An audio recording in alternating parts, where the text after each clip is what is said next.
Magluluto ako ng pansit canton ngayon. Meron ako ditong egg noodles, Susan Baker. At saka ito pa isang gamit ko sa Foco. Yan, maghahaluin natin. Okay, painitin muna natin ng maigi itong wok natin. Diba, walk the walk. Let's walk the walk.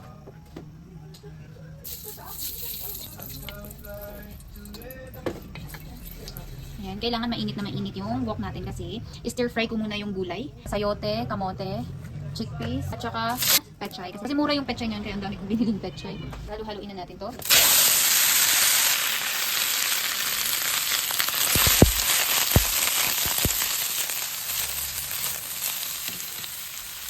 Kailangan sobrang init ng wok para madali siyang malito. At saka crunchy. Dapat mas malakas din yung apoy, kaso wala. Hanggang ganyan lang yung lakas ng apoy ng salan namin.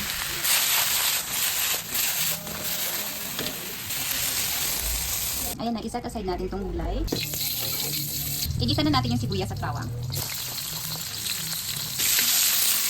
Hindi ako maglalagay ng karne dahil Friday po ngayon. At Lent po, so Lent season, bawal ng karne sa Friday. Ano ng oyster sauce para malasa yung sabaw natin. Dato puti, panchamiter lang po. Paminta. Yummy! Kahit anong luto, parang halos lahat ng niluluto ko, nilalagyan ko ng asukal. Favorite ko talaga yung medyo sweet na pagkain. Pero not too sweet naman. Pan muna natin. Kumukulo na, pwede na natin tikman yung sabaw. Tapos lalagay na natin yung egg noodles. Matagal ko na rin gamit yung sabaw na ito. So, nalagay tayo ng apat. Tapos ang baker. O kaya, takpan muna natin. Dun, dun, dun, dun, dun, dun, dun.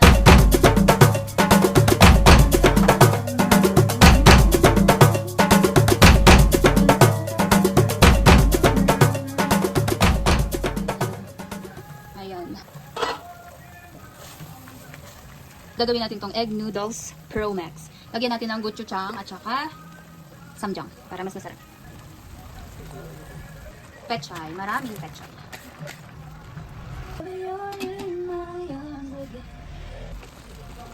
Lagay na natin yung gulay na ginisa natin kanina.